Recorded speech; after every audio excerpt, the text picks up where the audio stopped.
Utopian Chronicles War of the Five Kingdoms, Episode 3.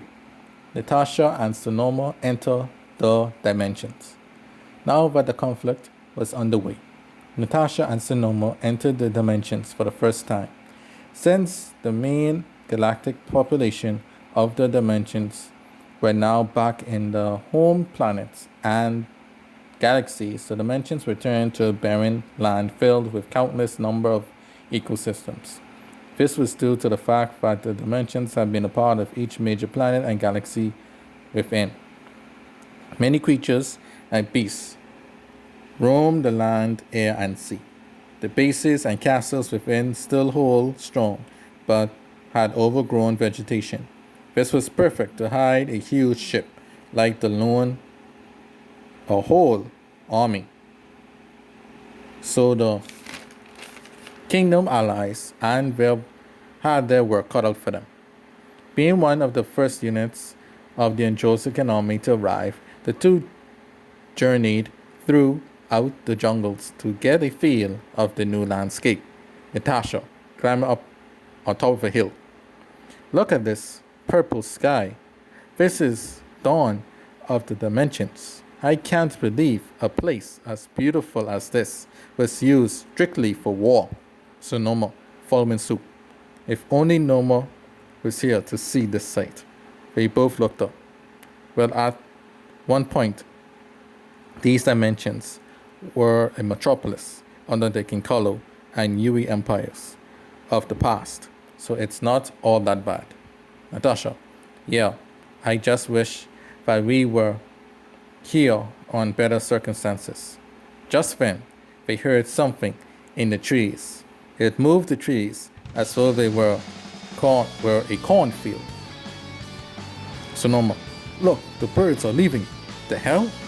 Natasha, it sounds big and it's heading this way. Get down, Sonoma.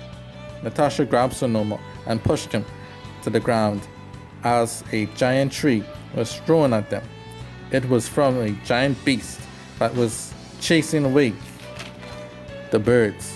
It was no other than a giant Kabani monster with a hard, thick skin and sharp claws and teeth. The two heroes had walked into its territory as it began to charge up the hill towards them. Natasha and Sonoma took up their weapons and prepared for battle. Natasha began to run around the monster, blasting her guns, and Sonoma fired his thoughtful guns at it as well.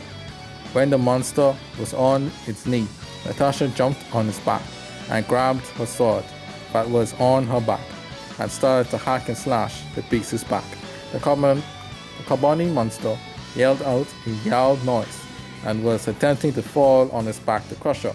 Then Sonoma ran and leaped up and grabbed Natasha off the beast before it could land. Natasha, thanks, Sonoma. I'm your shield, remember? Natasha, right. Now be my sword and help me bring this beast down. Just as they were about to finish off the beast, a large energy wave struck the monster from the side and it scared it off. The heroes looked around to see where that wave came from. Next, they saw a familiar face walk up the hill. It was the great hero, Maverick. It seems that you guys got your first introduction to the dimensions. Sonoma, yeah, you bet that one. Yeah, you bet that right. Maverick, well, let me be the first one to welcome you both to the dimensions. After the three of them returned to the camp, and the rest of the armies began to arrive. However, the Kabani beast they faced wouldn't be the only one they would face. Before all of this, when Andrew LaFleur was still an officer of the GDU, he was stranded on a jungle planet of the Kabani. He had just gotten his sword of Utopia and was surrounded by dozens of similar beasts. So he used his sword, which let out a mighty blast, which destroyed nearly half of the planet. It terraformed it, and many of the beasts and the plant life were filled with radiation. Most would die, but one was mutated. This beast was 10 feet tall and had a giant mouth and could stand upright. Its The intelligence grew exponentially as it would remain. Remember the name of the one that did this to his planet. LaFleur. LaFleur. He played it over and over again in his head. When he yelled, he would use his large mouth and let out a hypersonic scream, which destroyed trees and killed small animals, which it ate. This beast would call itself Siren for his loud hypersonic scream. Now it was in the south of the dimensions, with one goal in mind, the death of LaFleur.